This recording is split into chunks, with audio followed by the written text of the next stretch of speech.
Talks Masinga. Oh, no. Before you talks, you just came in here. Let's go to Stomy. My apologies. Stomy Singani, good evening.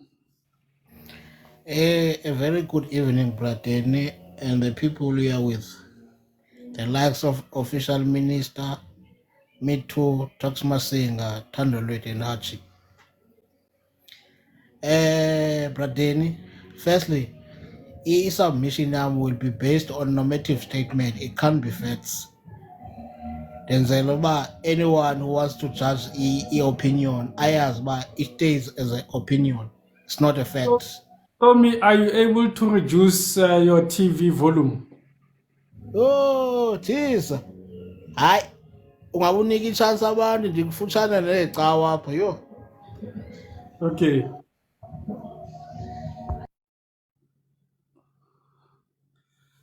Talks, you can unmute. Ndifutshane kucawe.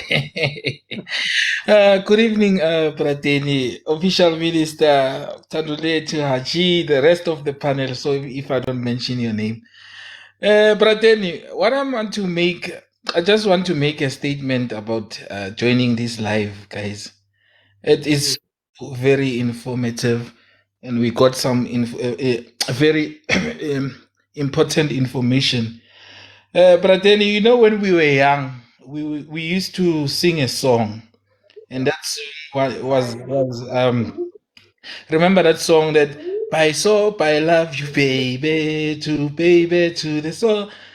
Then when we came to this live, when we got official minister, he said to us, "No, guys, it's not by soul. I saw I love you, baby. You gave me to the sun. The sun through the yonder became a man, and the man through. So with on this life, Denny, we as South African we used to sing that song in a wrong manner. Coming back to the Senzo Meyiwa case and everything that is happening. And then we came here on this live, we understood. Official minister, I applaud you, my brother. You unpacked everything so nicely. Then came Gininda. Gininda said, "No, you've been singing this song wrong, guys, because the guys were looking for even the Twitter streets and the TikTok streets were saying, no, I love you, baby." Kinita came again. He says, no, it's I saw. I saw I love you, baby. So what I'm trying to say, and I know I might sound like I'm not making sense now, yes. But what I'm trying to say, Prateni, we on this live, we got information, and these guys, Abontanzi and these Nkabis, we unpacked everything so nice, and everybody understands. And I just want to encourage you guys, keep up the good work, because I see on the Twitter streets and the TikTok streets, they're saying, guys, we are mad because they've been singing this song wrong. Imagine our whole life we've been singing this song in a wrong manner. But then we've been saying by love to baby. That's my submission, Prateni. Thank you very much. I'd like to keep it short like a miniskirt. Thank you, Tok Masinga.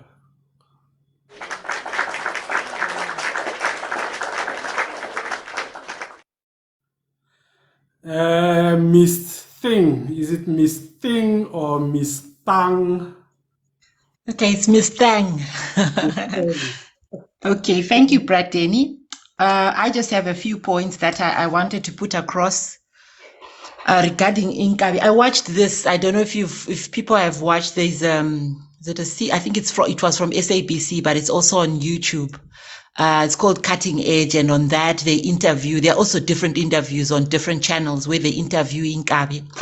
So with the curiosity of joining these lives and listening to these Nkabi stories that we've been following in Meyiwa's case and now this case, I did watch that documentary, and in that documentary they interview Nkabi and they say how they operate, how they do things. And from what comes out of that documentary, we don't know if it's true or not because it's one person's view during the interview, but what they say is that they are actually trained. They are trained to shoot, and they're trained to shoot, they're trained to be disciplined. They don't just take anyone who talks a lot. Usually they take someone who's groomed, who won't speak, who won't talk around, who won't just go to the tavern and say stuff. Although we've seen with some of the Nkabis in these cases that they do talk in the end. But they're actually trained, and he goes on to say that when they want to follow someone, they will follow you, they will investigate you, they'll even get people to hack your phone. They will even work with the cops. If you're supposed to drive in this direction and there's a roadblock where you'll be found with guns, sometimes they're tipped. And sometimes they can even, negotiate with your security detail on the day when they want to do what they want to do.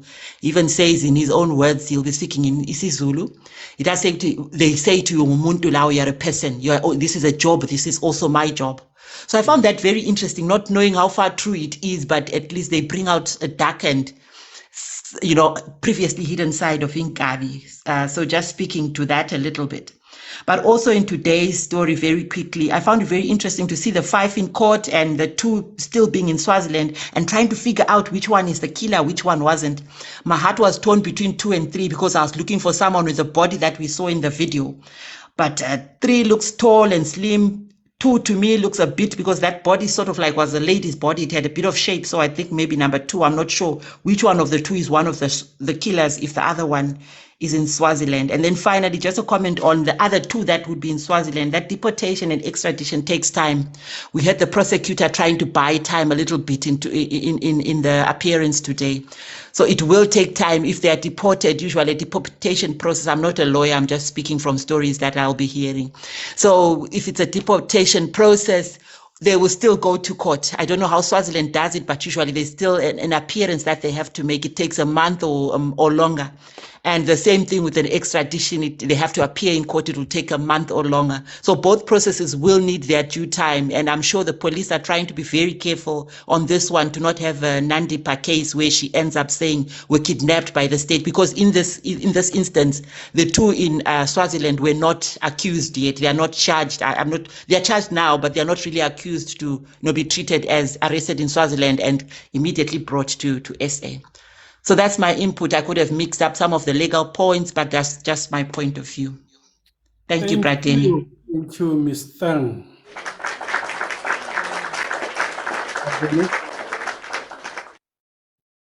Yes, Thandulethu. Can I comment on what she said about being trained? Yes. Yes, okay. I think there is a level of training in every other criminal aspect. As much as I said, the guy who walks in today, who steals a cheese, 5 years later is someone. You understand? So there's a level of training that takes place. But this level of training that we are talking about here is not on a professional basis. You understand? So we're not talking about people that are being trained on basis of scientific research. We're not talking about people who are trained on any military ground who have been tested on the basis of being trained. Because a gang member in order for you to know the number, you are trained. You are told what to say and how to say it. You are told how to handle a gun, what to say, you understand? They too have means and hows of how they salute each other. Gabis as well, you understand? If you look at the guys from the case with that lady in Joburg who was shot, she was a journalist. She was uncovering, I think, the Baragwana whatever case, and then she was shot. Those guys monitored her for more than 2 or 3 weeks, you understand? So that is not training. That is someone telling you that, okay, we need to monitor 1, 2, and 3, and 4 in order for us to do whatever we need to do. You understand? So to me, it's not training. To me, it is people who on a plain ground are informing each other of how they do things. But to say that they are trained, it's like we're talking about professionals here, and that to me is disgusting. That to me is out. But I understand what she's saying, that it's coming from his point of view. You understand? It's Yeah. this guy's point of view that there's a training, but well, to me, it's not training. Thank you, Tandole. Two.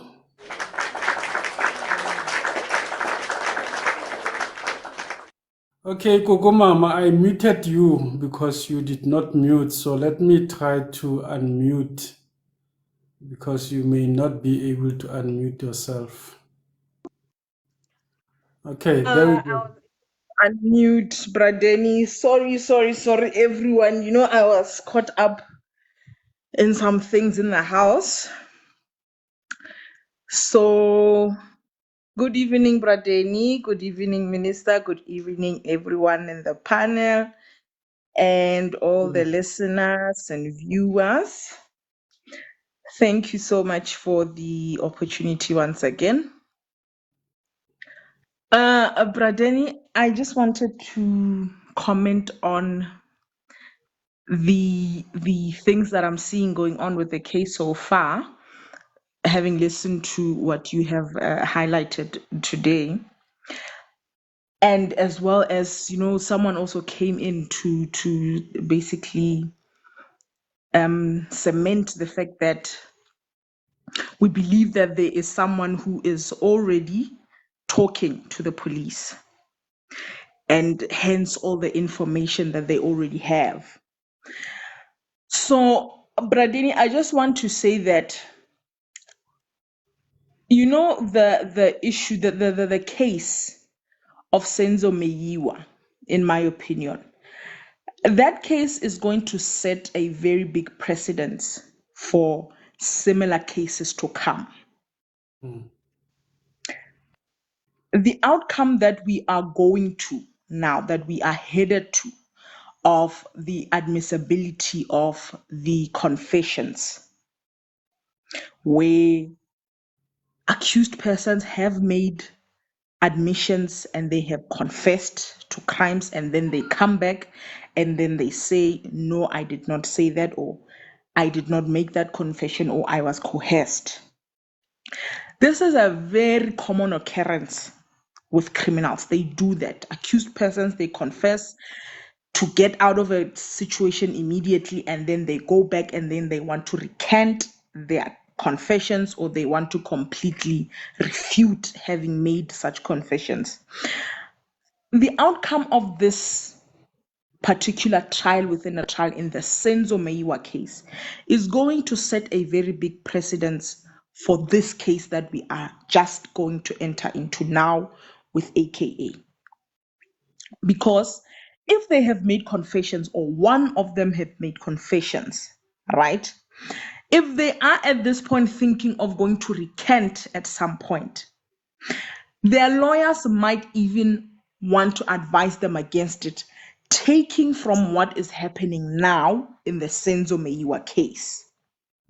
So this is why this is going to be very, very, very important for Judge Rata, in my opinion, how he handles this case, not only in the case in the trial within a trial, but also in the main trial, because I believe that this is going to set a very big precedence.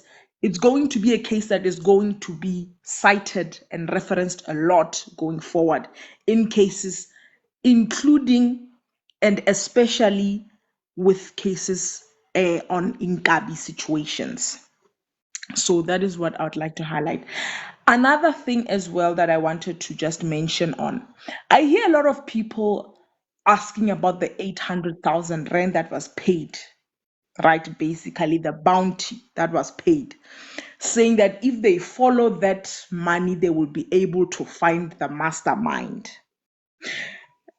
By saying this, I'm finding that people are actually thinking that the police don't know the mastermind at this point. Mm.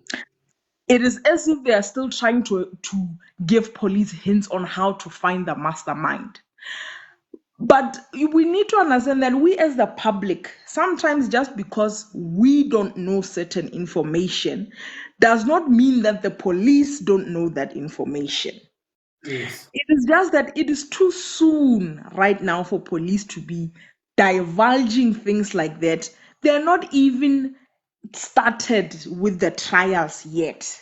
It's not even going to, this is still things that are going to be discussed in court and at a certain and at an advanced stage of the trial, even not even early on when we are coming into the case. Do you understand? This is something that people need to understand about cases of ingabis or murder for hire sort of cases, right?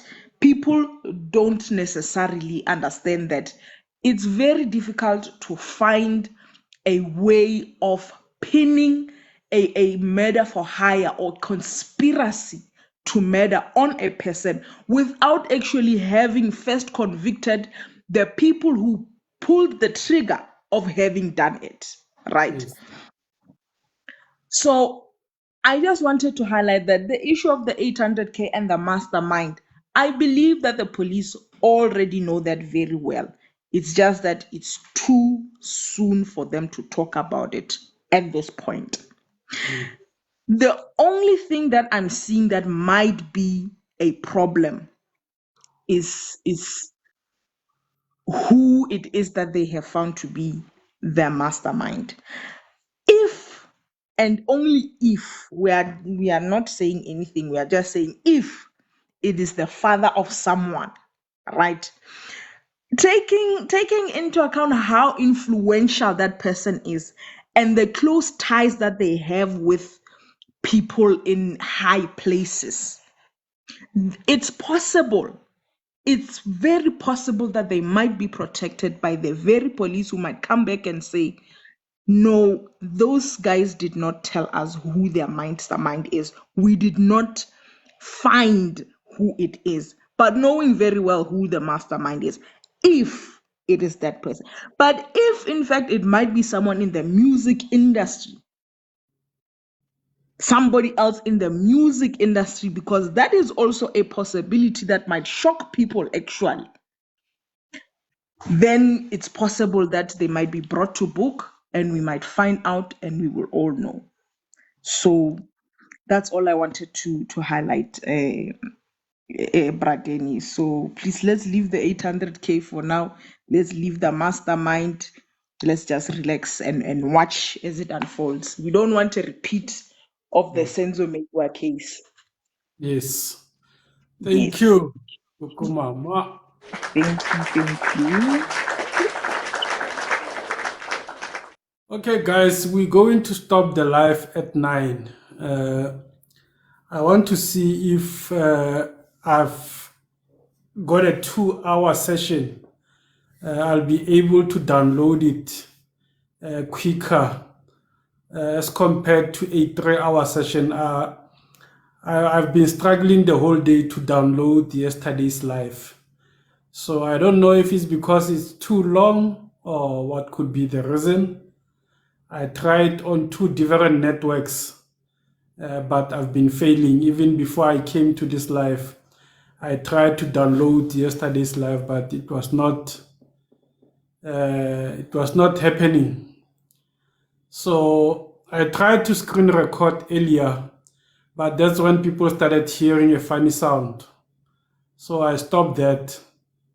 So I'm still relying on the TikTok recording, guys.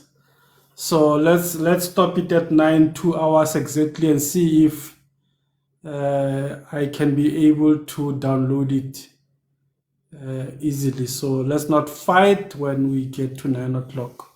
Zipo, good evening. Good evening. How are you?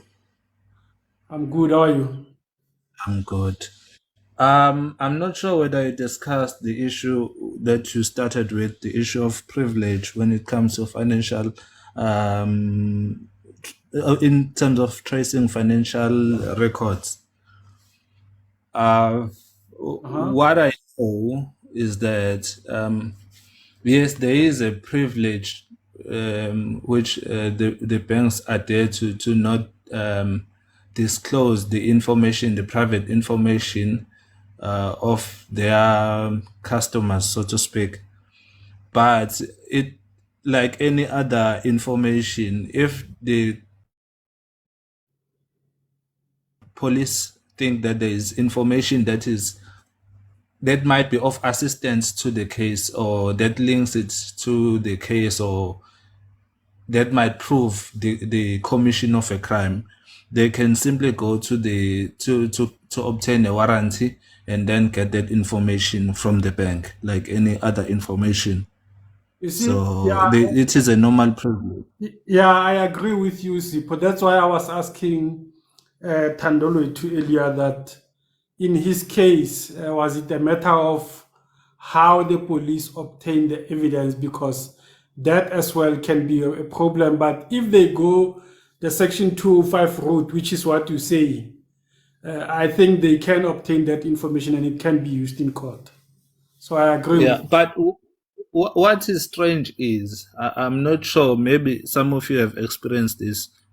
In less important cases, police tend not to use this avenue. I'm not sure why. For instance, let's say there is you are being scammed. They say pay the money to that account.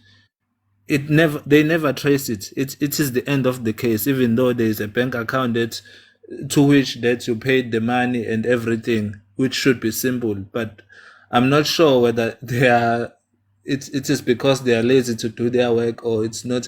But in a case like this, which is in the public domain, I'm sure they'll make sure that in fact, I think they have already traced the money. Yes. Yeah, that is my point. No, thank you. Thank you, Zippo.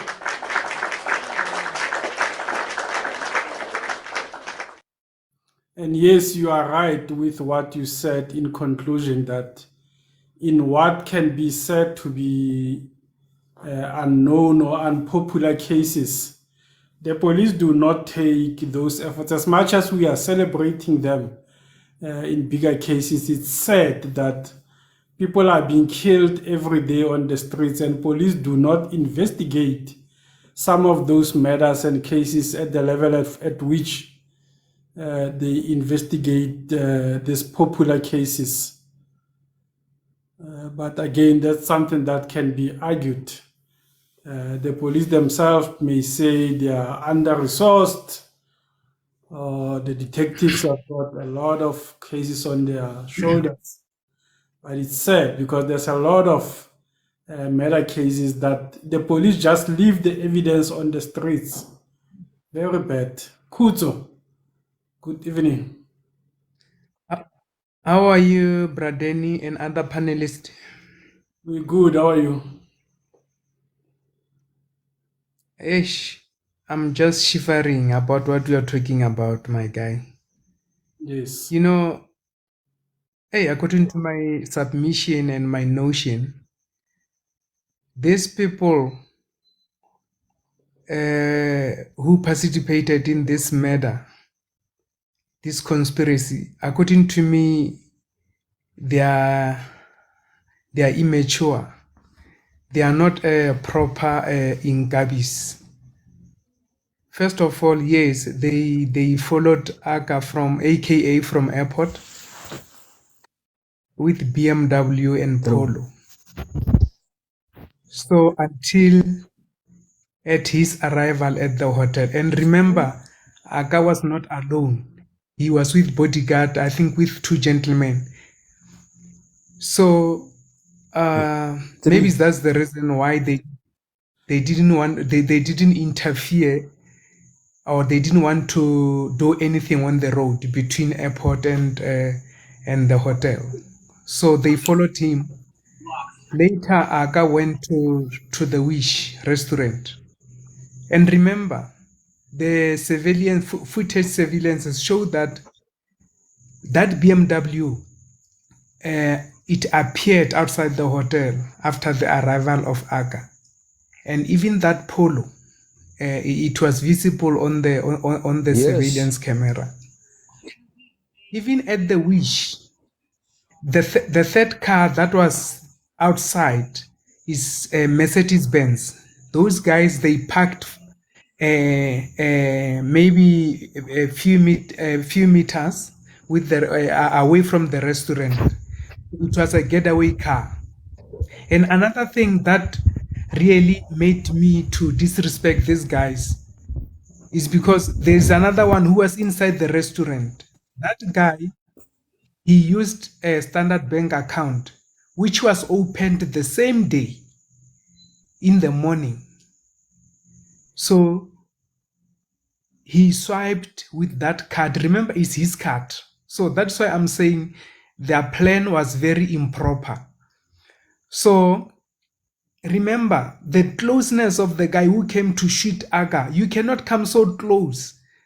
What if someone who was around there was having a gun? He should have shot him when he was trying to run away. So I can realize that, you know what, is either the plan was not well organized. That is why at the end of the day we see them at magistrate court. So I really think that, you know what they planned, it was not according to the real Inkabi can do things, you see. So, and you can even look at the issue of going to Swaziland. Someone was talking about the payments and everything. 133,000. I don't know if maybe it was shared by 6 of them or what, but obviously you can ask yourself how long they were intended to be at Swaziland. How long? And another thing, the issue of family who are protecting their criminals, children. Obviously, it's really a thorn in our notion. So there's no way that crime can be reduced, whereas our parents know very well what we are doing and they are still protecting us. They are not reporting us. You understand? So that's my submission, Bradeni. I'm telling you that I just wish this case cannot be so complicated, just like the Senzo one. You can be prosecuted and face the music. Thank you very much. That's my submission. Thank you, Kuto.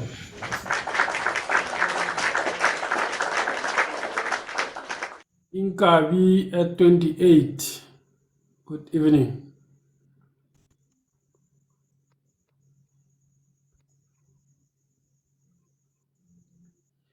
Inkabi, please unmute. All right. Good evening, President. Yeah.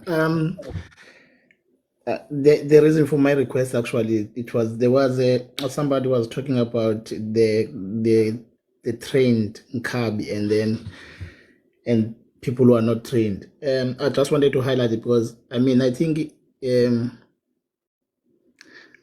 most of these guys, they are trained, because some, they do have a background of military. Let me talk about, I think, in the ones that I know, that was early 1998 and 2000, but they are serving life sentence in prison. I'm gonna go with, in terms of, somebody was highlighting in terms of the discipline that these guys they should like have. The ones that I'm talking about, they are family men. They were not drinking. They were not smoking. And you'll never find them in the places where there's a party or whatever, a club and something like that. Yes.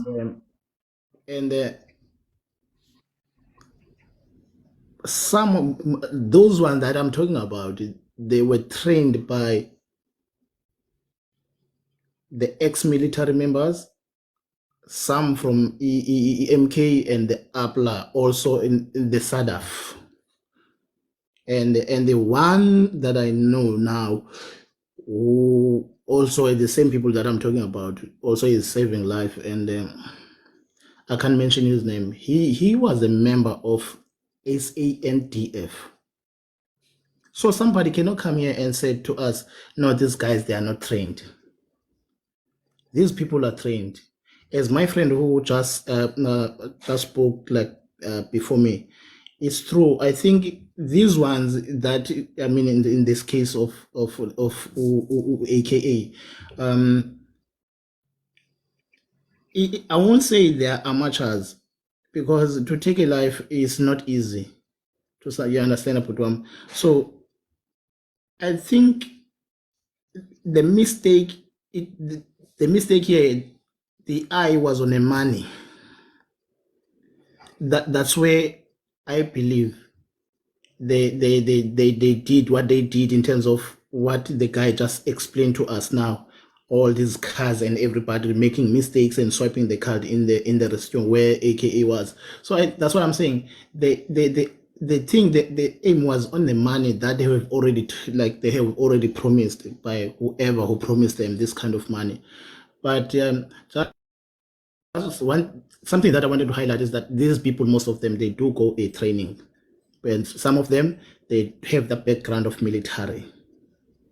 And as I said again, they don't smoke, they don't drink alcohol, and some you find them in church and they always alone. They always alone and they are neat. That's another thing. The people, they think maybe when we talk about Ngabi, Uboni Para, it's like somebody only para, like anybody will smoke and sleep under the bridge. No, it's not. These people, they are decent people, most of them. Are So you that. are you an Inkabi? No, not actually. I'm not. It's just the name that Ngabi. I was given by a friend of mine who passed away. I think in 2018. His name was Tabi Galanyana. So he usually used to call me Ngabi. So I didn't know what is this. And then after he passed away, I was like, let me just keep this name just to remember my friend. Okay. Yes, yeah. I just wanted to highlight that because some of these people, like I'm talking, the ones that I'm talking about, which I can't mention their names, which I know they are in prison. I mean, I know them. I spoke to them, asking them, guys, where do you get this thing of just deciding to eliminate somebody like that? And then somebody will laugh at you. And then something is wrong there. What Okay. training do they go? What training do they undergo? I'm interested to understand the training that you are referring to. First of all, Putuam, you cannot use, some people, they use, what do you call, you can use a gun. You got the people who just grab a gun and use the gun. You understand? I'm talking about here, now you're going to want me to go far. You remember, I'm in Cape Town. Let me just go straight. I'm in Cape Town. In 1990, after 1994, we were still under the National Party this side. And most of the people went to the side of Itranska to get a full training from those ex-military people who were coming from the other side of the border. I don't know if you're getting me. And they were taught a lot, because I know what I'm talking about in terms of those, like the thing that I'm mentioning now. So most of people, they were taught a lot about first to resemble the gun and everything, and restart it, make everything together, and like up until it worked, up until you shoot about it. I understand. And then I think also even here, this side of Cape Town, I think if I remember well, because there was those wars that they were going around. So people were taking to the fields and get the trainings from the ex-military members from everybody that you can mention. But now the problem is people are here and whatever what they were promising to be something or like to work for whatever that they were supposed to work for. Then they end up doing things like that, like the guys that I'm mentioning them, because I know some of them, they were deep in the ANC then, especially to the wars of on the side of Crossroads. Okay, thank you, Inkabi at 28.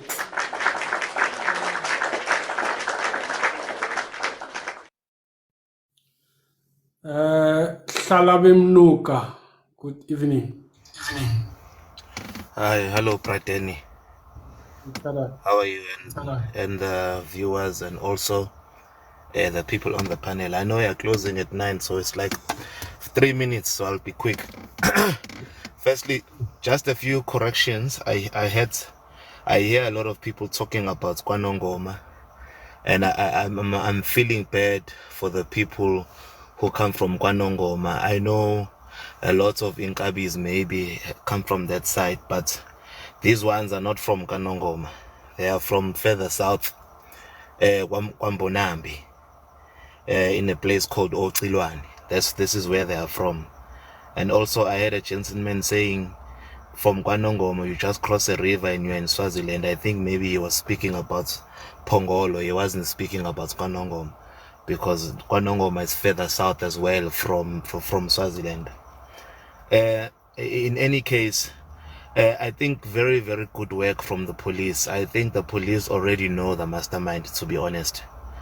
Of course, I think, as you are saying, Prateni, they need to, they basically followed the money, and there's no ways that they stopped at that 800,000 and decided to stop. For sure, they went back further. Also, to speak about the training of Izinkabi and so forth, I think these ones, I heard Inkabi at 28 saying that some of them were trained. Of course, some of them get trained, especially the ones in the early 90s. But these young boys, I don't think they were formally trained, especially since they had to run up to the victim so close to eliminate him. It shows that they were not really trained, because anything could have happened there. He could have tripped, he could have been hit by a car. You can see that the training is not there. What I believe happened is that, especially since I listened to the interview of that family member, they were the new revolts, if I can put it that way, of that family. Okay, everyone in KZN, or most people in KZN, knows that family. Now that they are in the public eye, we recognize that who's that family.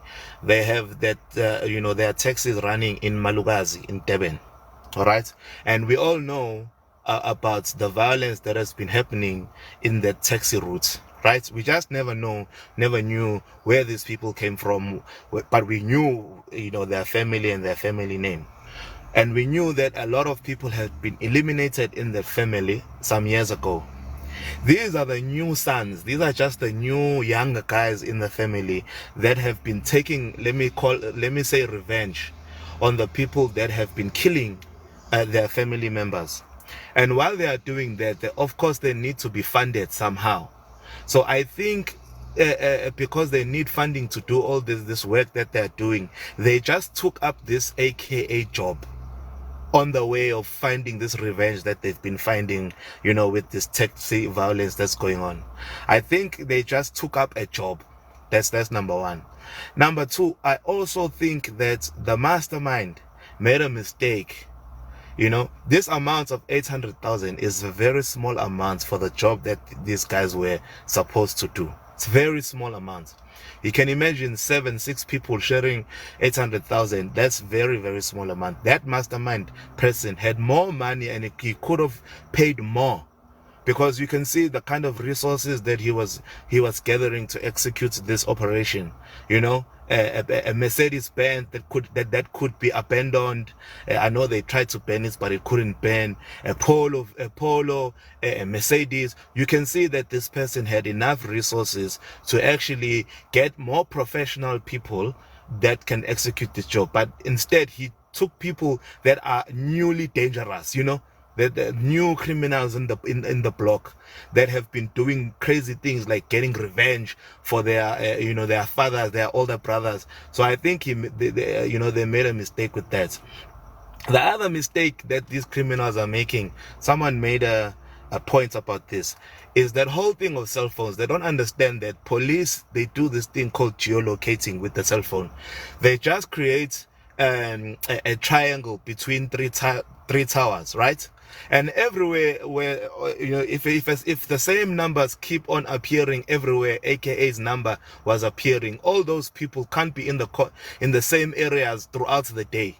Right? You can't have the same number in the airports where AKA was, and the same numbers in the hotel, same numbers at Wish. So it's very easy for them to do a geolocation, and they find out which numbers were actually there. And the last mistake that they did, when they get to Swaziland, they switch on this number. That's the one of the numbers that they were using. I'm sure they had a lot of SIM cards. Obvious, criminals how they are. They made a mistake because now they switch on one of these numbers because they want to make a call, not realizing that this is a SIM card that was used that time during the crime. So so I think it's just this person, the mastermind, is gonna go down. Definitely going to go down. He made a mistake. He got what he paid for. He paid small amounts. He thought he was going to execute this thing. He relied on the shoddy work of the police, because now when we see how the police solve this case, we realize that, hey man, actually every case should be solvable.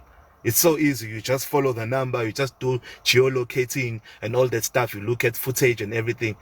This guy relied on these new famous criminals. He relied on shoddy police work that normally happens, and he thought he was gonna get away with it. So we are happy with what the police did. We hope the police can do the same thing with every other crime that's happening. And then just remember, guys, let's not put down the people of Nongoma. These criminals are not from Nongoma. They are from Ucilwane there in Kwambonambi. Those are just the submissions I wanted to make. Sorry for taking too much time, Mr. Denny. Thank you, Tlhalane Mmuka.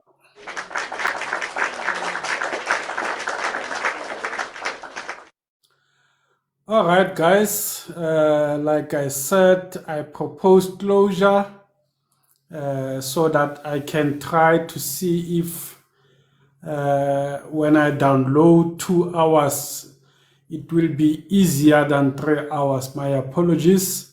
We can still come back again tomorrow if people wants to meet. Alternatively, we can come back on the 6th after the bail verification process. So we will see what works. Tandolo 2, in closing. There is direct and indirect victims. If a gun goes off in Kailicha, the first people to feel it when the people would be directly infected are the family of whoever gets shot. And the indirect becomes the people of that society who are close, who had whatever forms of relations. So I think when we do these things, I think everyone needs to start considering the fact that there are victims here. So what justice do we need? We need justice for those victims. Yeah. Thanks, Pradin. Thank you.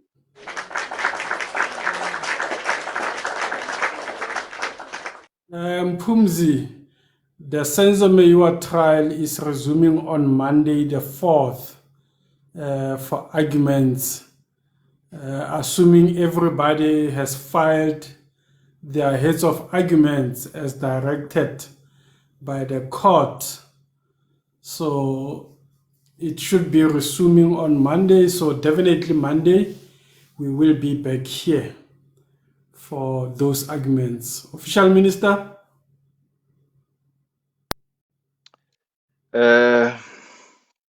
In closing, Pradeni, being trained, hence I ask, what training did these guys undergo? Because being trained means to undergo a process of learning and maybe instructions focus on a specific skill set or profession. I mean, this process, Pradeni, includes acquiring knowledge, for an example, or honing some skills, gaining an experience through something that is organized in a way of transferring education or guiding you. And at the end of the day, the ultimate aim of training is to equip whoever who is taking part in that particular training to be competent and efficient. Are these guys competent and efficient? No. How do you, if you are competent and efficient, how do you move close to that guy? I mean, they raise a very important point to say, what happens if you trip when you are running? I mean, these guys were just reckless. I don't think they went through a training of some sort. They were just amateurs who had one thing to do, just to pull a trigger, double shots, took AKA live. I don't think there was a training involving these guys. They were just reckless, and they must be there in court and answer for the case before them. Thank you. Thank you, official.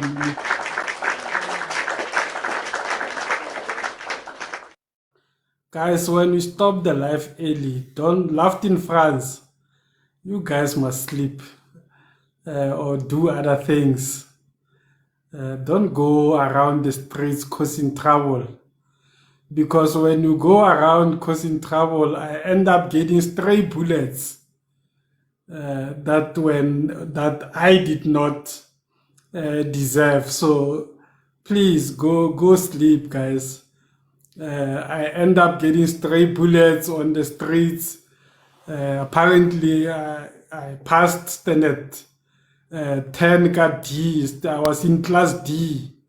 You know, Goskolon, there's class A, the most intelligent ones. There's B, there's C. Apparently, I'm not there. I'm not even at D. I'm somewhere go E, F, G. So please don't go around the streets, guys, causing trouble.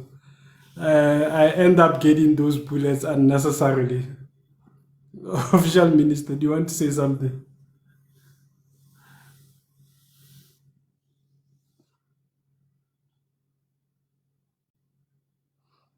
Oh no, I think Official Minister is stuck. I thought he wanted.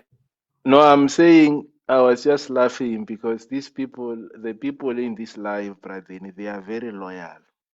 Yes. Yeah, when they get some other places, they close the whole comment section. I mean, these people are, yeah, but good night, guys. So don't do that, guys, because apparently it's me who trained you.